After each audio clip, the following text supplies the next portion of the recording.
As-tu déjà eu la sensation que ton énergie était en train d'être vidée, même quand ta vie semble normale, que quelque chose te tire vers le bas, te rend plus fatigué, plus irritable ou plus confus, sans que tu saches vraiment ce que c'est? La vérité, c'est que le problème ne vient pas toujours des autres. Parfois, ce sont les habitudes que tu répètes chaque jour, sans t'en rendre compte, qui sabotent ta clarté, ta force et ta paix. Et le plus dangereux, c'est qu'elles ne font aucun bruit. Elles se déguisent en routine, en habitude, en obligation, jusqu'à t'enfermer dans un cycle qui t'affaiblit en silence. Maintenant, imagine couper tout cela, éliminer petit à petit tout ce qui te retient, sans avoir besoin de te battre, de te justifier, ni de demander l'approbation de qui que ce soit. Simplement décider que tu mérites plus et agir comme quelqu'un qui le sait.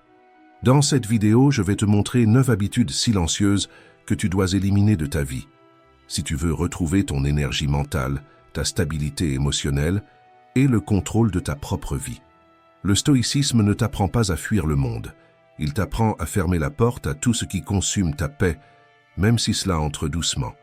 Et si cela a du sens pour toi, écris ici en bas « Aujourd'hui, je coupe ce qui me sabote ». C'est ton tournant. On avance ensemble. 1. Arrête de te diminuer pour entrer là où tu n'as plus ta place.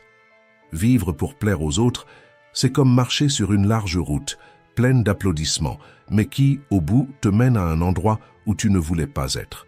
C'est sourire à l'extérieur et se taire à l'intérieur, c'est dire « oui » avec la bouche, mais « non » avec le cœur. Et au début, personne ne s'en rend compte, pas même toi.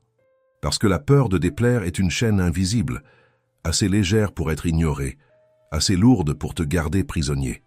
À chaque décision que tu prends pour éviter les conflits ou les jugements, il y a un coût, et ce n'est pas rien. C'est ce que les économistes appellent le coût d'opportunité, ce que tu perds chaque fois que tu choisis un chemin plutôt qu'un autre.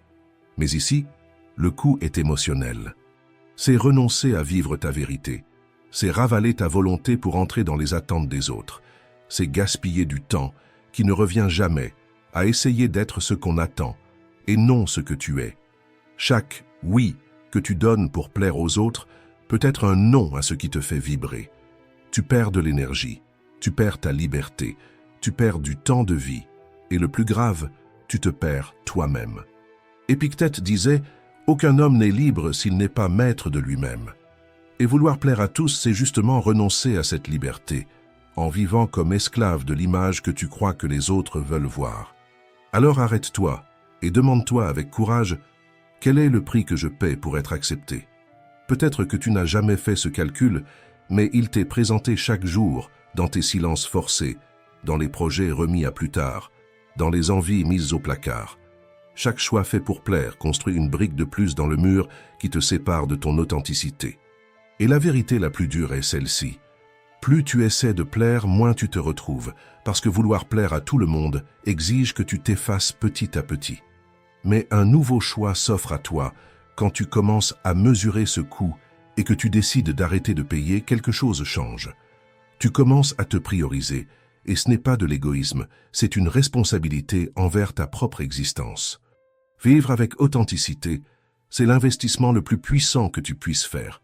Il ne plaira peut-être pas à tout le monde, mais il plaît à la personne la plus importante, toi, en paix avec toi-même. Alors, écris dans les commentaires « J'investis en moi ». Cette phrase n'est pas juste un geste, c'est un refus ferme de ce qui t'épuise et une affirmation courageuse que ta vérité mérite de l'espace, une voix et la vie. 2. Expulse les pensées négatives qui te sabotent en silence. Elles ne frappent pas à la porte.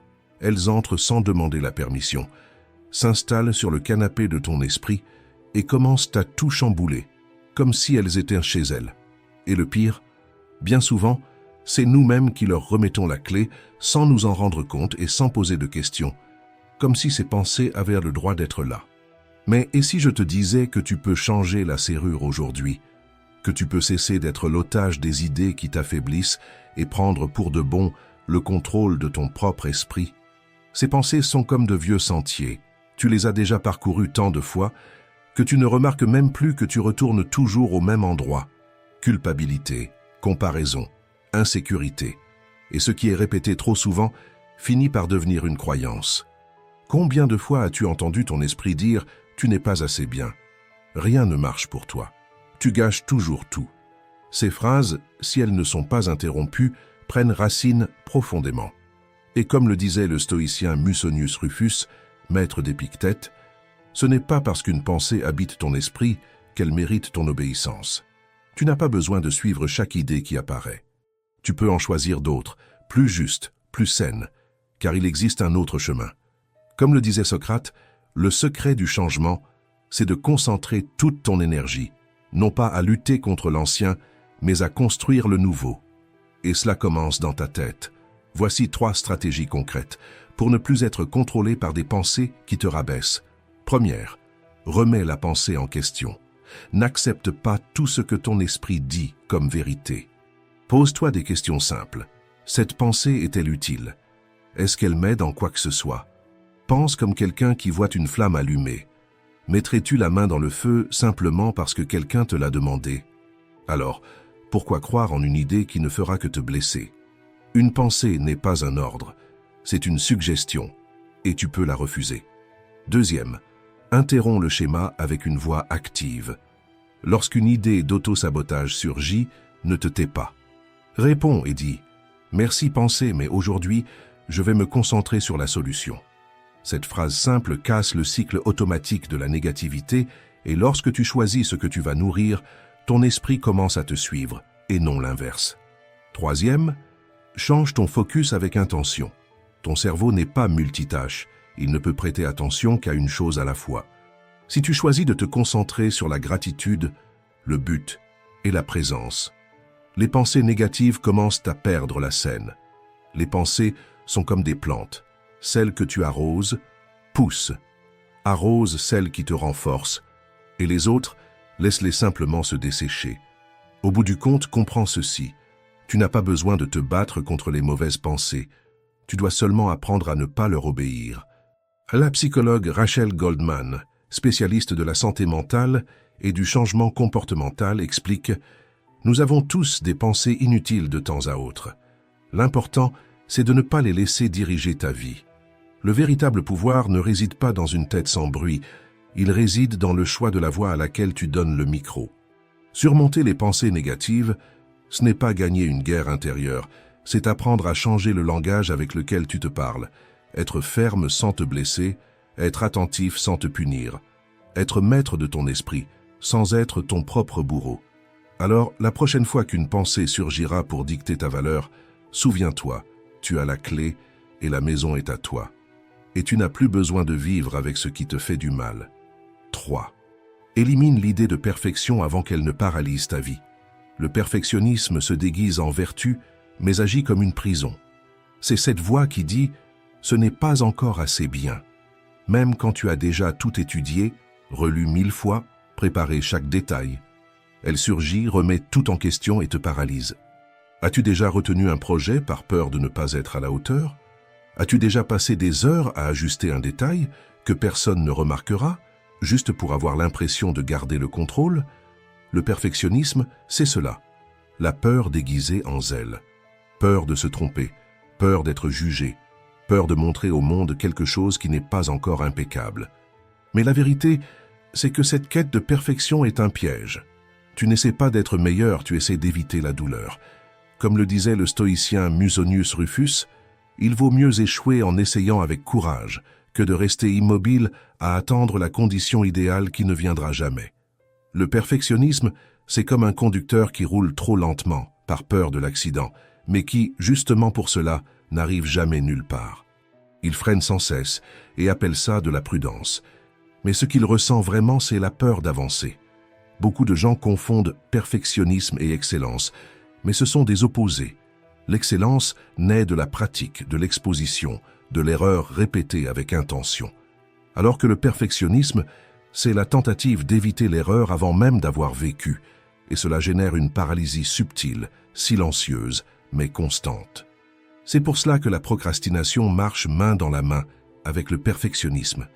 Parce que lorsque tu crois que tu ne peux agir que quand tout est parfait, tu n'agis jamais. Alors, quelle est la solution? Elle est simple, mais puissante. Commence. même si tu n'es pas sûr de toi. Commence, même si ton texte te semble mauvais, même si l'idée est encore floue, même si tu sens que tu n'es pas encore prêt. Pense à un sculpteur. Il ne commence pas avec la pièce parfaite. Il commence avec un bloc brut. C'est en frappant au ciseau, en ratant son trait, en recommençant petit à petit, que l'œuvre prend forme. L'ébauche imparfaite ouvre la voie à la réussite. Sans premier pas, il n'y a pas de chemin. Marc Aurèle a écrit quelque chose d'essentiel. N'attends pas la perfection de la République de Platon. Contente-toi du moindre progrès et ne méprise jamais l'avancée, si modeste soit-elle. Ce n'est pas de la médiocrité, c'est de la sagesse. La vie réelle ne récompense pas ceux qui attendent la condition parfaite. Elle récompense ceux qui ont le courage de commencer, d'ajuster et d'essayer encore. Ce qui transforme, ce n'est pas la perfection, c'est l'action continue. Imparfaite mais authentique, parce que ce qui est fait avec sincérité vaut plus que ce qui est parfait mais silencieux. Le courage d'essayer, même en tremblant, c'est ce qui te fait avancer. C'est cela qui construit la force, la confiance et une véritable croissance. Alors, si tu veux enclencher ce changement aujourd'hui, écris dans les commentaires « Mieux vaut fait que parfait ». Parce que c'est cela que tu dois te rappeler, chaque fois que la peur tente de te paralyser. L'action imparfaite, c'est le début de tout ce que tu peux encore devenir. 4. Coupe la médisance à la racine avant qu'elle ne te contamine de l'intérieur. Imagine la scène. Tu prends un café au travail et tu as une conversation détendue. Quand soudain quelqu'un s'approche et d'un ton presque confidentiel dit « Tu sais ce qui est arrivé à la fille de la comptabilité ?» C'est presque automatique.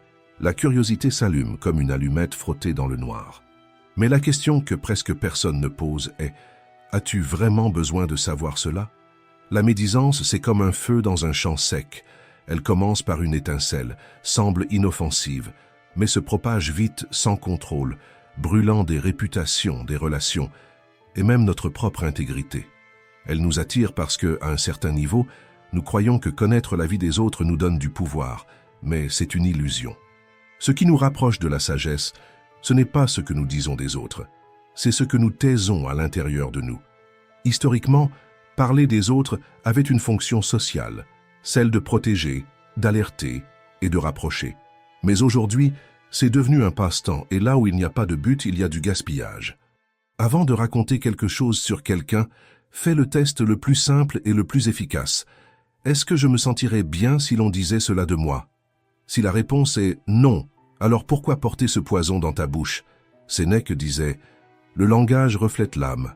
Lorsqu'il est souillé, c'est le signe que le cœur a aussi besoin d'être purifié. » Et parler de la vie d'autrui, même sans mauvaise intention, en dit plus sur nous que sur celui ou celle dont on parle.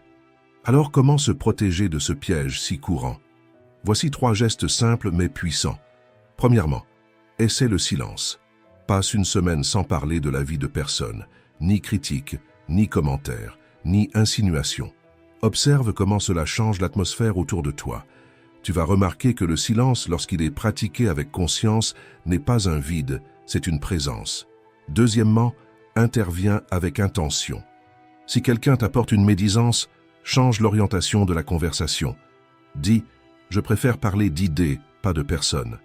Partage quelque chose que tu as appris, une réflexion, un livre, une question.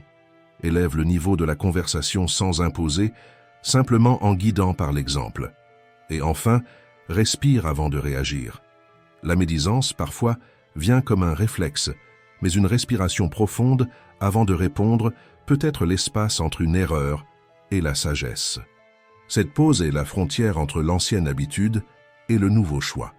Et si par hasard tu tombes dans le piège, ce n'est pas grave. La question n'est pas d'être parfait, mais de devenir conscient. Chaque mot est un choix, et chaque choix révèle le type de vie que nous construisons. Parler de manière intentionnelle et disciplinée n'est pas seulement de l'autocontrôle, c'est du respect pour soi, pour l'autre et pour l'espace sacré de la cohabitation. Marc Aurèle nous rappelle « Tout ce que nous entendons est une opinion, pas un fait. Tout ce que nous voyons est une perspective, pas la vérité. » Et la médisance, au fond, nous éloigne de la vérité, nous éloigne de l'essentiel.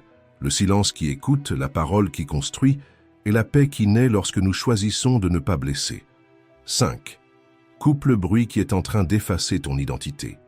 Il y a quelque chose de subtil, presque imperceptible, qui nous affaiblit chaque jour. La distraction constante. Elle ne fait pas mal, elle ne crie pas, et elle ne laisse aucune trace visible. Mais quand tu t'en rends compte, elle a déjà volé ton temps, ta concentration et ta présence. Nous vivons plongés dans un flux infini, vidéos courtes, notifications, likes, reels, commentaires, fils d'actualité sans fin. C'est comme vivre au bord de la mer avec des vagues qui frappent sans cesse, sans jamais apprendre à nager. Tu te fais emporter, peu à peu, sans aucune résistance. Et le plus cruel, c'est que nous ne nous en rendons même pas compte. On commence la journée plein de bonnes intentions, et on la termine avec l'esprit épuisé, sans avoir fait quoi que ce soit qui nous rapproche vraiment de la personne que l'on veut devenir. La question est simple et directe. Qui est aux commandes, toi ou l'écran? Ce n'est pas la technologie le problème, c'est l'addiction aux stimulations, c'est l'incapacité à rester en silence, c'est la peur d'affronter son propre esprit sans distraction. Marc Aurèle écrivait dans un silence absolu en pleine guerre, « Ne laisse pas ton âme se dissoudre en fragments ». Et c'est exactement ce qui se passe quand on vit connecté à tout, sauf à soi-même. Chaque clic sans but, c'est une part de toi qui se perd. Chaque défilement compulsif, c'est une fuite, et celui qui passe sa vie à fuir de lui-même ne trouve jamais la paix. Tu veux une image concrète? Imagine une maison dont toutes les fenêtres sont ouvertes. Le vent entre, la poussière entre, le bruit entre. Maintenant, imagine-toi essayer de méditer dans cet environnement. C'est impossible. C'est dans cet état que se trouve ton esprit, lorsque tu vis exposé à 1000 stimulations sans aucun filtre. Tu n'es présent à rien, tu fais juste réagir. Mais voici le retournement stoïcien. Tu n'as pas besoin de haïr la technologie, ni d'adopter des extrêmes, tu as besoin de discipline, de lucidité et d'intention. Se déconnecter n'est pas un acte de fuite, c'est un acte de protection. C'est ériger un mur invisible autour de ta clarté mentale. Et cela commence par de petites décisions. Prendre 30 minutes par jour pour rester en silence, ignorer les notifications qui ne sont pas urgentes et choisir le contenu que tu laisses entrer, comme on choisit la nourriture que l'on met dans son corps. Chaque fois que tu fais cela, tu envoies un message clair à ton cerveau. Mon attention a de la valeur et je ne vais plus la gaspiller. La modération numérique est la nouvelle vertu. Dans un monde où tout le monde est accro à la distraction, le véritable révolutionnaire, c'est celui qui sait faire une pause. Parce qu'au bout du compte, la concentration, c'est la liberté. Et là où il y a de la liberté, commence une vie qui vaut la peine d'être vécue. 6. Lâche les attentes irréalistes. Les attentes irréalistes sont comme des mirages dans le désert. Plus tu cours vers elles, plus elles s'éloignent. Elles promettent la plénitude, la prévisibilité et la perfection, mais au final elles livrent la frustration, l'anxiété et l'épuisement. L'esprit crée des scènes parfaites, des amitiés sans défaut, des relations toujours harmonieuses, un plan de vie qui ne dévie jamais de sa route. Et lorsque la réalité ne correspond pas au scénario, la douleur s'installe. Pas parce que quelque chose s'est mal passé, mais parce que nous espérions que tout se passe bien, exactement comme nous l'avions imaginé. Épictète disait avec fermeté « Ne cherche pas à ce que les événements arrivent comme tu le veux, mais souhaite qu'ils arrivent comme ils arrivent, et ta vie s'écoulera paisiblement. » Ce n'est pas de la résignation, c'est de l'intelligence émotionnelle. C'est accepter que la paix ne réside pas dans le contrôle absolu, mais dans la capacité à s'adapter à ce que l'on ne peut pas changer. Combien de fois attendons-nous que quelqu'un ne nous déçoive jamais, qu'un ami partage notre opinion, qu'un partenaire devine ce que nous ressentons, que le monde nous comprenne sans qu'on ait besoin de s'expliquer. Cette rigidité construit des murs invisibles entre nous et les autres. Nous attendons la perfection et nous oublions que chacun porte ses limites, ses bagages et ses failles. Et lorsque notre paix dépend des attitudes des autres, elle devient fragile, vulnérable et instable. De la même manière, nous projetons des objectifs personnels avec des itinéraires tout tracés. Tu fais un plan et tu crois qu'il suffit de le suivre, mais la vie est courbe, c'est un vent contraire, c'est une pierre glissante sur le sentier. Si tu ne t'adaptes pas, tu casses. L'attente rigide est un piège déguisé en ambition. Imagine un champ fertile. Tu laboures la terre, tu sèmes, tu arroses, tu protèges du froid, tu fais tout ce qui est en ton pouvoir. Mais le soleil et la pluie, ceux-là, tu ne les contrôles pas. Tu peux donner le meilleur de toi-même et malgré tout, le résultat peut être différent de ce que tu attendais. La sagesse, comme disaient les stoïciens, réside dans le fait de se concentrer sur ce qui dépend de toi et de lâcher ce qui ne dépend pas de toi. Parce que la paix véritable n'est pas de la passivité, c'est de l'acceptation active. C'est dire « j'ai fait ce que je pouvais et maintenant j'ai confiance ». Les attentes irréalistes sont des prisons aux murs invisibles. Tu avances mais tu ne progresses pas. Tu te culpabilises pour des choses qui n'étaient pas entre tes mains et tu répètes le mantra cruel du « cela aurait dû se passer autrement ». Marc Aurèle écrivait « Ne gaspille pas ton énergie à te plaindre que le monde n'est pas tel qu'il devrait être. Transforme ce que tu peux à l'intérieur de toi-même. » C'est cela le cœur de la philosophie stoïcienne. Se maîtriser soi-même et non le monde.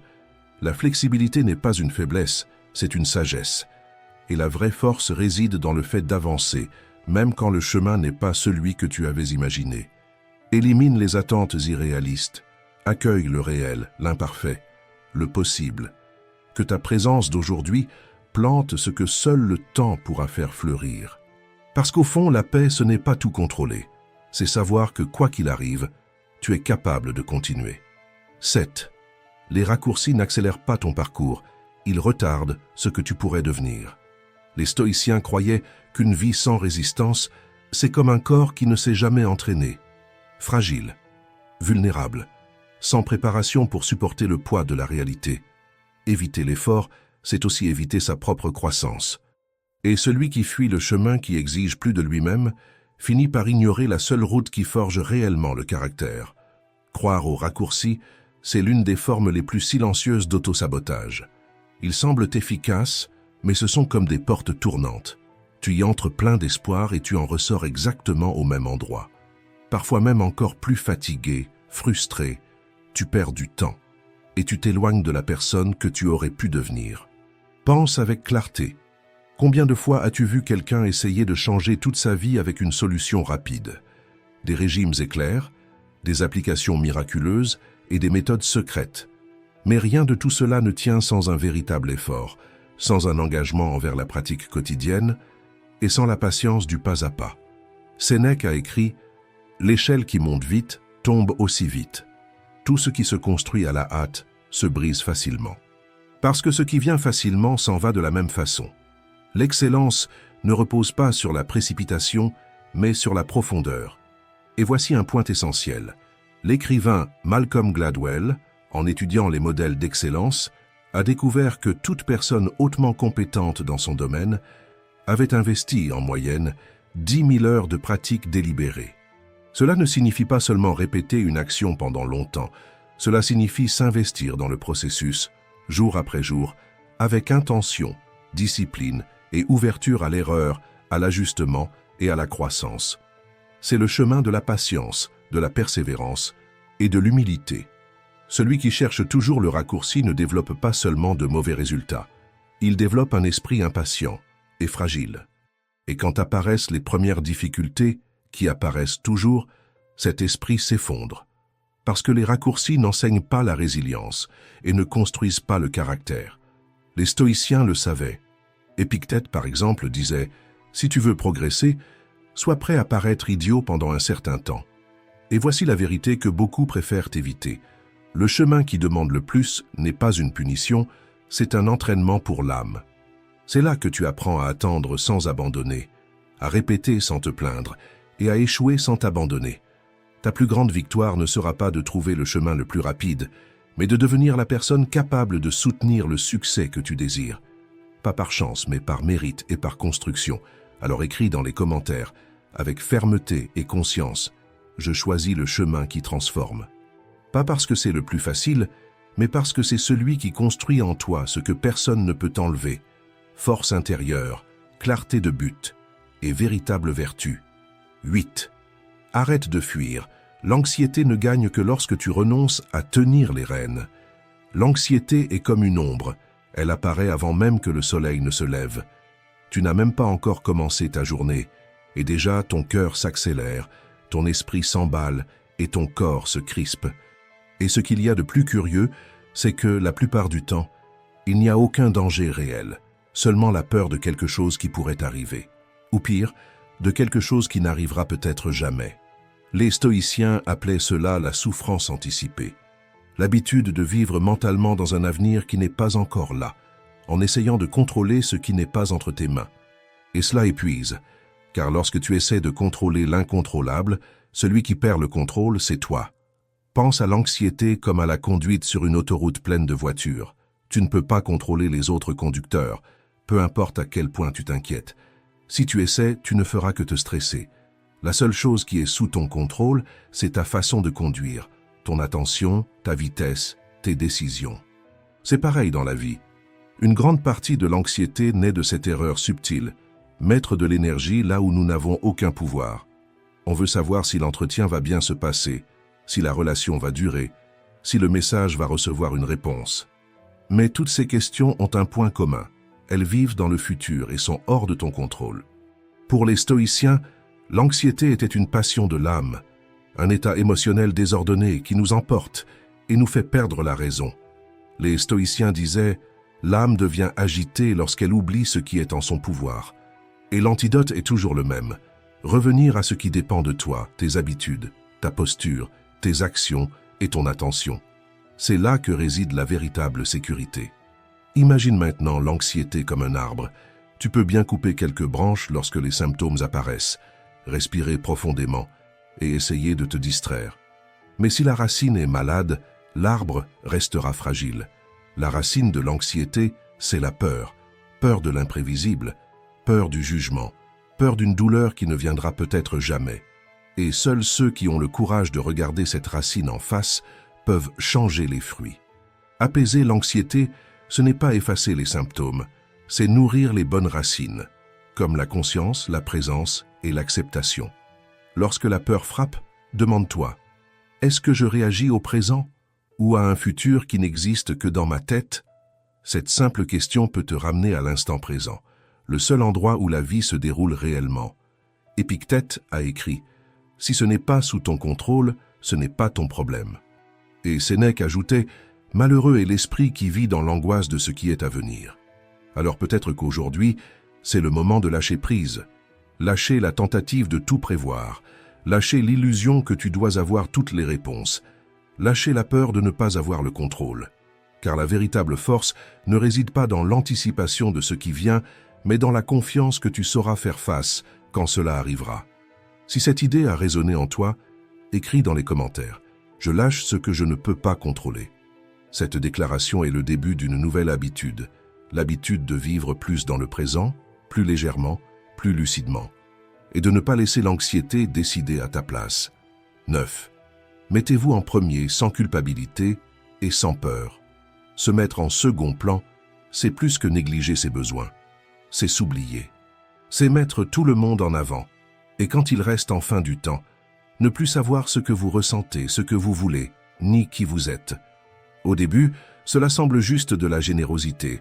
Vous aidez, vous dites oui, vous gérez, vous prenez soin, mais avec le temps, cela devient un renoncement déguisé. Vous vous annulez par petites doses, jusqu'à ne plus remarquer que vous êtes absent de votre propre vie. Les stoïciens appelaient cela la perte de la direction intérieure. Ils étaient clairs. Celui qui vit uniquement tourné vers l'extérieur se déconnecte de la raison qui le soutient de l'intérieur. Musonius Rufus disait « Celui qui ne prend pas soin de lui ne se connaît pas. Et celui qui ne se connaît pas vit comme un esclave de ce que les autres attendent. » Remettre à plus tard de temps en temps, c'est normal. Mais quand cela devient une habitude, vous commencez à avancer par inertie, comme si vous participiez à la vie des autres, mais pas à la vôtre.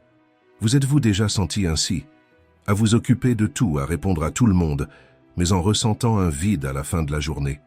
C'est le signe le plus clair que vous vous êtes perdu en chemin. C'est comme essayer de garder une maison propre, dans le noir. Vous rangez tout à la hâte, mais vous trébuchez sur vos propres pas. Et vous ne réalisez même pas que dans l'obscurité, vous accumulez de la poussière émotionnelle, de la fatigue mentale et l'oubli de soi.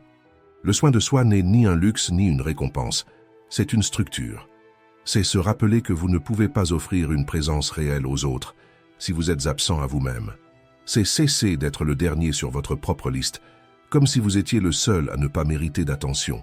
Cela vaut pour le corps, pour l'esprit et pour l'âme. Dormir, bien manger, respirer, bouger, faire silence, réfléchir. Tout cela ne sert pas seulement à vous maintenir debout, mais à vous reconnecter à votre propre direction. Alors, regardez votre routine avec courage. Combien de fois vous placez-vous en dernier? Combien de promesses tenez-vous pour tout le monde, sauf pour vous? Si vous continuez à vous abandonner, le monde continuera à vous mettre en dernier. C'est pourquoi aujourd'hui, reprenez cet espace, non pas par égoïsme, mais par maturité. Celui qui se respecte inspire le respect. Celui qui se priorise amplifie sa présence. Et celui qui se reconnecte devient entier. Écrivez dans les commentaires « Aujourd'hui, je me mets en premier ».